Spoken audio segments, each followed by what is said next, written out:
Salut la grippe army, aujourd'hui on parle d'un sujet très commun sur les tractions, c'est le sous-virage, comment est-ce qu'on fait pour le supprimer, qu'est-ce qui se passe, pourquoi ça arrive, pourquoi c'est ultra chiant et comment on va faire pour conduire nos autos et qu'on n'en ait plus du tout. Je vous donne tous les secrets, allez c'est parti.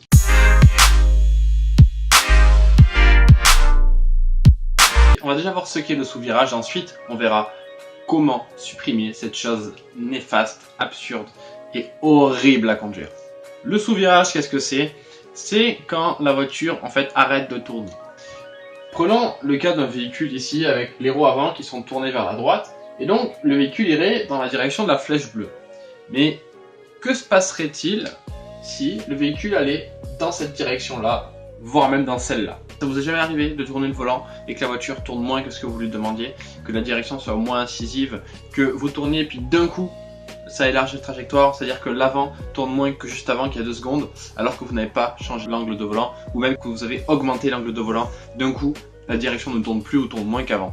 C'est ce qu'on appelle le sous-virage, c'est-à-dire que la direction répond moins qu'avant, voire même ne répond plus du tout.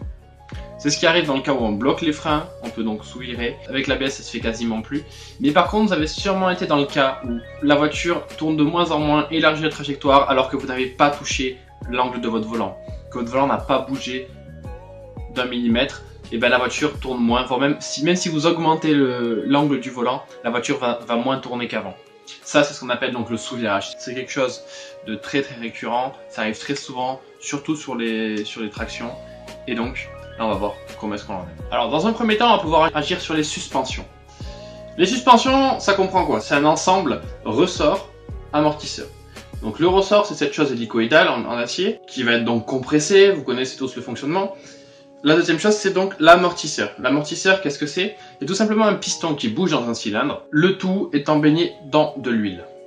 On étudiera le fonctionnement de l'amortisseur dans une prochaine vidéo, mais il faut déjà comprendre donc qu'il y a 2 choses dans cette suspension-là.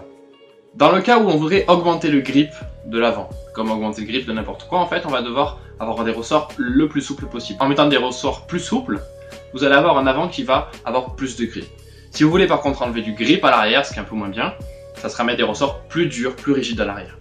Sur les amortisseurs, c'est pareil. On va durcir les amortisseurs, ce qui n'est pas vraiment conseillé, parce que l'amortisseur va avec le ressort. C'est-à-dire que c'est un couple, le ressort et l'amortisseur. Pour chaque ressort, pour chaque dureté, pour chaque rigidité de ressort différente, il y a un amortisseur différent, il y a un réglage d'amortisseur différent. On ne peut pas dissocier les deux. C'est-à-dire que bien sûr, on va pouvoir mettre n'importe quel amortisseur avec n'importe quel ressort, mais on n'aura pas un bon rendu. Et donc le rendu optimal, il n'en existe qu'un, du moins pour une certaine surface. Donc pour une surface, pour un type de route, d'accord, pour votre utilisation à vous, il y a un seul type d'amortisseur par raideur de ressort. Et donc changer l'amortisseur, juste l'amortisseur, c'est un peu bête. Par contre, vous avez compris, si on doit changer le ressort, on va changer l'amortisseur avec. Mais cependant, il y en a qui peuvent régler juste leurs amortisseurs indépendamment, qui aiment bien le faire, même si je ne le conseille pas du tout parce que c'est vraiment une mauvaise chose, comme je viens de l'expliquer, il y a vraiment un couple ressort-amortisseur à respecter. Cependant, vous pouvez durcir simplement l'amortisseur ou simplement le ressort, vous aurez le même effet. Donc en durcissant, vous allez perdre du grip, donc ça vous le faites à l'arrière, durcir le ressort ou l'amortisseur à l'arrière pour perdre du grip et donc rétablir cet équilibre si vous voulez, parce que vous avez l'arrière qui est super haut, l'avant qui est super bas. Si vous baissez l'arrière, voilà, vous vous rapprochez, vous aurez moins de sous-virage, vous avez l'arrière qui va décrocher plus tôt et donc l'avant qui va plus rester là. Par contre, pour augmenter donc le grip de l'avant, vous mettez des ressorts plus souples et des amortisseurs plus souples. Qu'est-ce qu'on peut faire d'autre? On peut jouer aussi sur les angles, les différents angles caractéristiques du véhicule et des pneus. Comme je l'ai expliqué dans d'autres vidéos, il y a 3 angles caractéristiques à faire varier pour enlever le sous-virage. On a le parallélisme, le carrossage et la chasse. 3 choses. Concernant le parallélisme, on va ouvrir le train avant pour augmenter ce grip. Donc si vous avez de la pince, on va réduire cette pince, voire même ouvrir complètement le train. Okay. Deuxième chose, c'est le carrossage. On va rajouter du carrossage à l'avant. On va avoir donc plus de grip. Vous pouvez voir donc ces vidéos pour comprendre pourquoi est-ce que l'ouverture, pourquoi est-ce que le carrossage favorise l'adhérence. Et ensuite on va mettre de la chasse, on va augmenter l'angle de chasse, parce que ça aussi ça va nous rajouter du carrossage en dynamique, du carrossage quand on tourne les roues, et donc c'est quand même du carrossage et c'est très favorable. Vous aurez aussi un meilleur feeling. Par contre, comme je l'ai dit dans la vidéo, la chasse à une limite, vous ne pouvez pas mettre un angle de chasse énorme, sinon vous n'allez pas pouvoir tourner le volant. Et ça va être trop fatigant et vous allez perdre en précision. Concernant l'arrière maintenant, on va ouvrir le train arrière, et on va rajouter de l'ouverture là aussi, pour qu'il soit plus mobile, qu'il engage plus facilement, et donc qu'il y ait moins de sous-virage, qui pousse moins l'avant en fait, comme on dit vulgairement. On va réduire le carrossage de l'arrière, pour encore une fois réduire le grip de l'arrière, et donc ramener cet écart, si vous voulez, à 0, le ramener le plus proche possible. Et donc c'est tout ce qu'on peut faire parce qu'il n'y a pas de chasse sur le train arrière, parce que les roues ne tournent pas. Alors vous avez peut-être des roues qui tournent 4 roues directrices, ça c'est rare, mais en général on n'aurait quand même pas la chasse sur 4 roues directrices, elle est comme elle est.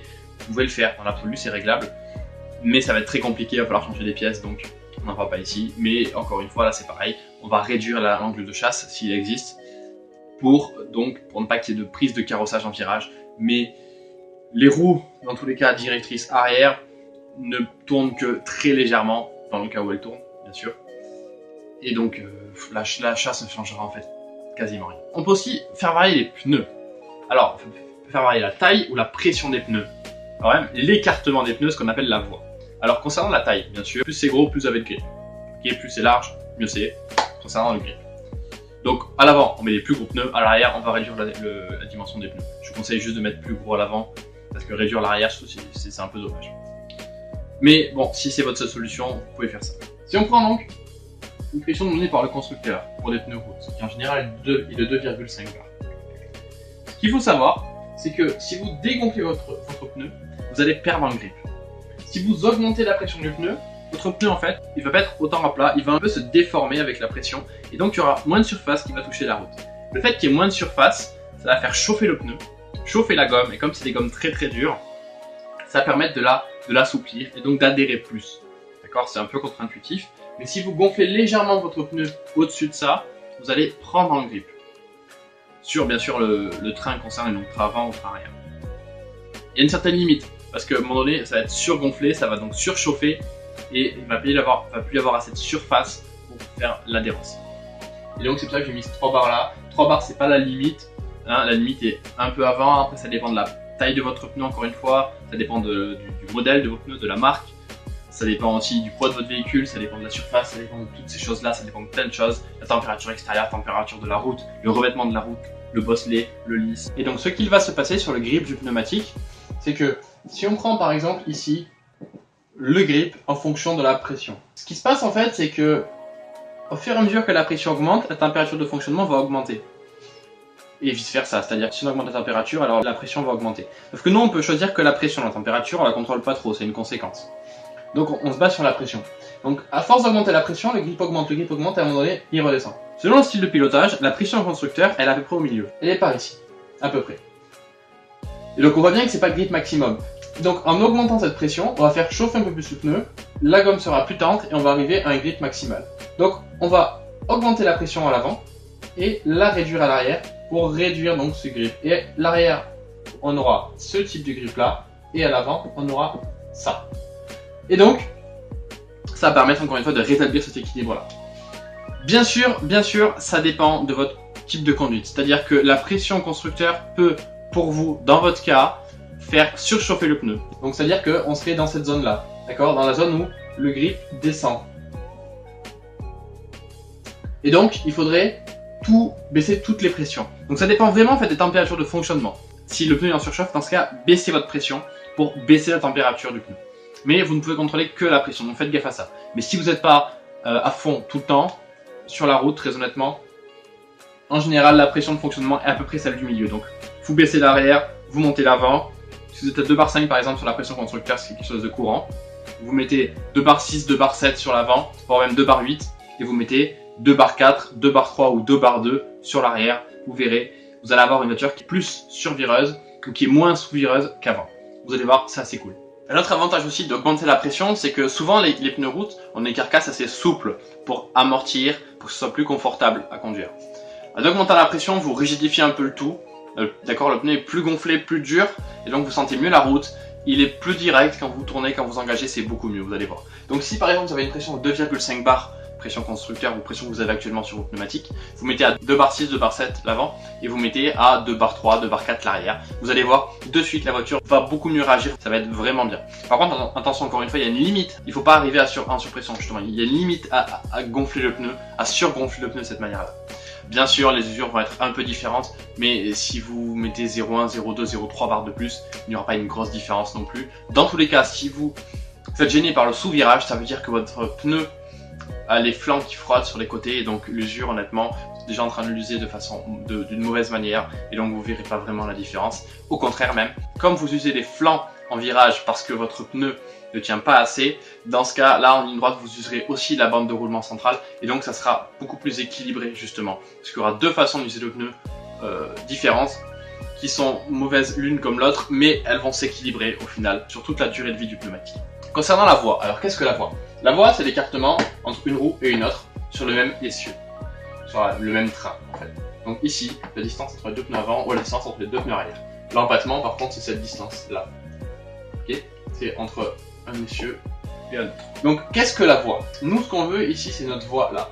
Plus on augmente la voie, plus le train va avoir d'adhérence par rapport à l'autre. Ça a à voir avec le transfert de charge et tout. Quand on prend un virage, il y a du poids qui est transféré d'un côté, du moins de la charge qui est transférée d'un côté et un autre pneu est délesté. Donc le pneu extérieur est lesté, d'accord, il y a une nouvelle charge qui arrive, il y a plus de poids dessus, alors que le pneu intérieur est délesté et donc il a moins de grip. Le problème c'est que dans ce transfert là, on a un problème, on perd du grip au total, on perd du grip de la voiture par rapport à quand tous les pneus ont le même poids dessus, la même force dessus. Je renvoie sur la vidéo avec le rapport pneu pression surface qui vaut une voiture lourde ou légère pour adhérer le plus possible et aller plus vite en virage. Donc en augmentant cette voie, on va réduire le transfert, d'accord, ce transfert de charge, et donc qu'est-ce qui va se passer? Eh bien on va augmenter le grip en réduisant le transfert de charge. Pareil pour le centre de gravité, c'est la même chose. En fait on réduit le transfert de charge en rabaissant le centre de gravité. Donc plus vous mettez une voie large, plus vous allez adhérer. Donc vous l'avez compris, réduire cette voie à l'arrière et augmenter cette voie à l'avant. Voilà, on peut un peu varier sur les jantes et les cales, ça peut être une solution qui va très bien marcher. Donc on augmente la voie avant, on réduit la voie arrière pour réduire le sous-virage. On peut aussi influer sur la barre anti-roulis. Alors la barre anti-roulis va aussi jouer sur ce transfert de charge encore une fois. Et plus la barre anti-roulis est rigide sur un des trains, c'est-à-dire que si on a une barre anti-roulis avant qui est plus rigide que sur le train arrière, alors on aura plus de transfert de charge sur le train avant que sur le train arrière, donc on va plus perdre de grip à l'avant qu'à l'arrière. Si tout va c'est pareil, c'est-à-dire que si les pneus ont la même taille, si les voies ont la même taille, si les suspensions, les ressorts sont les mêmes, d'accord, même raideur, tout ça, tout pareil. À chaque fois quand je vous compare quelque chose, c'est quand tout le reste est pareil, d'accord, on ne fait varier qu'une seule chose à la fois, je précise qu'une seule chose à la fois, sinon ça ne veut plus rien dire. L'idée c'est de réduire la barre anti-roulis à l'avant pour avoir plus de grip à l'avant et augmenter la barre anti-roulis à l'arrière pour avoir moins de grip à l'arrière. Donc voilà, pour encore une fois rétablir toujours cette balance, cet écart si vous voulez de grip. Donc plus souple à l'avant, plus dur à l'arrière. Soit l'un, soit l'autre, soit les deux. Une chose qui est très simple à faire avec la barre anti-roulis, ça vous permet de ne pas changer de barre anti-roulis, c'est tout simplement enlever celle de l'avant, la déconnecter et ne garder que celle de l'arrière. Vous allez prendre un peu de roulis, vous allez prendre plus de roulis qu'avant parce que vous aurez moins de résistance au roulis. C'est normal, vous avez enlevé une barre anti-roulis. Mais vous allez tellement gagner en adhérence sur le train avant, tellement gagner en traction au niveau de l'accélérateur, d'accord, les roues vont moins patiner, vous allez pouvoir accélérer plus tôt en sortie de virage, voire même en milieu de virage, ça va être exceptionnel. Testez ça, je vous garantis, c'est gratuit, c'est rapide, franchement c'est super efficace. Essayez ça, vous m'en direz des nouvelles, vous me direz en commentaire ce que vous en pensez. Forcément il y en a qui vont se plaindre, il y en a qui vont dire que c'est pas une bonne chose. Essayez, vous verrez bien, c'est la folie. Une chose que vous pouvez faire concernant le pilotage, c'est freiner plus loin dans le virage, c'est ce qu'on appelle le trial braking en anglais. Et en fait, en arrivant sur le virage, on rentre sur les freins. Donc on garde les freins et on tourne en gardant les freins. On a une ligne droite, on freine, on freine, on freine. On garde le pied sur le frein, on lâche un peu le frein, mais on garde le pied sur le frein, d'accord, on appuie encore, on a encore l'avant, tout le transfert de masse qui est sur l'avant. On a l'avant qui pointe et on commence à tourner. Vous allez voir, vous aurez plus d'adhérence que si vous aviez lâché les freins avant de tourner. Bien sûr, il ne faut pas garder la pédale enfoncée totalement, il faut relâcher un petit peu, mais quand même garder de la pression pour que l'avant reste, pour que la voiture reste vers l'avant. Et donc, ça nous permettra d'avoir plus de mordant. On va charger le train avant en fait et délester l'arrière. Charger le train avant, ça sert à quoi? Ça sert à donner plus de grip à l'avant, donc on a plus de poids sur l'avant, donc plus de grip.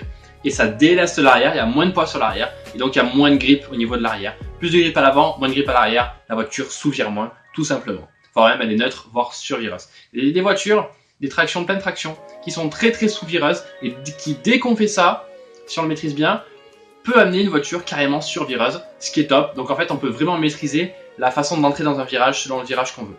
Bien sûr, si vous avez un souci avec le survirage sur une traction, n'hésitez pas, ne contre-braquez pas trop, mettez juste les roues dans l'axe où vous voulez aller et accélérez et ça passe tout seul. La voiture revient dans l'axe. En fait, pour une traction, il suffit de mettre les roues là où on veut aller, d'accélérer et ça part tout seul. Une propulsion, si on fait ça en général, c'est plus du drift ou ça peut mener à un tête à queue. Là, la traction, ça c'est sécurisé, on met les roues dans l'axe et on accélère. J'ai beaucoup parlé d'équilibre. Alors quel est l'équilibre parfait d'une voiture? Théoriquement, l'équilibre parfait, c'est qu'elle soit neutre, qu'elle ait autant de grippe à l'avant qu'à l'arrière. Le seul problème, c'est que c'est quelque chose quand même d'impossible. Il y aura toujours forcément un peu plus de grippe à l'avant ou un peu plus de grippe à l'arrière. Ça dépend si on freine, si on accélère, ça dépend l'usure des pneus, ça dépend la déformation, ça dépend la route elle-même, ça dépend de plein de choses. Donc il y aura forcément un peu de grippe à l'avant, un peu plus de grippe à l'avant ou un peu plus de grippe à l'arrière.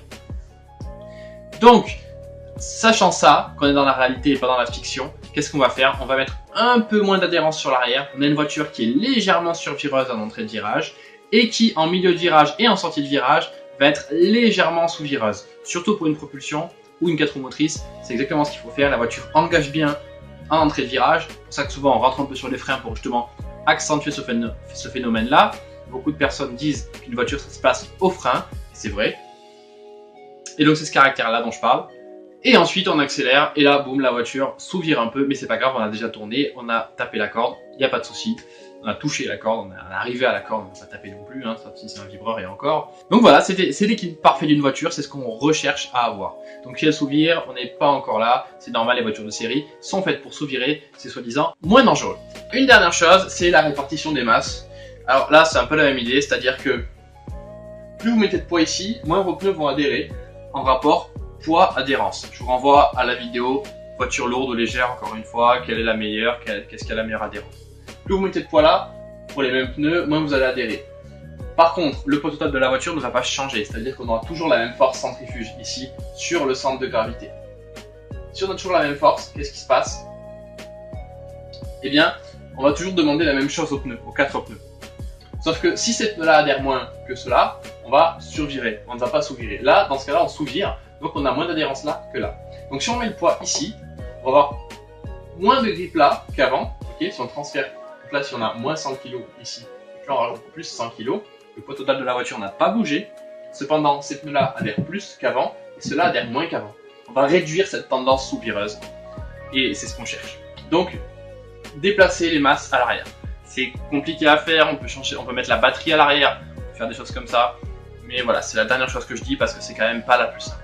On peut aussi mettre les liquides à l'arrière, comme le lave-glace, ces choses-là, on peut passer simplement une durite, mais on est quand même très vite limité.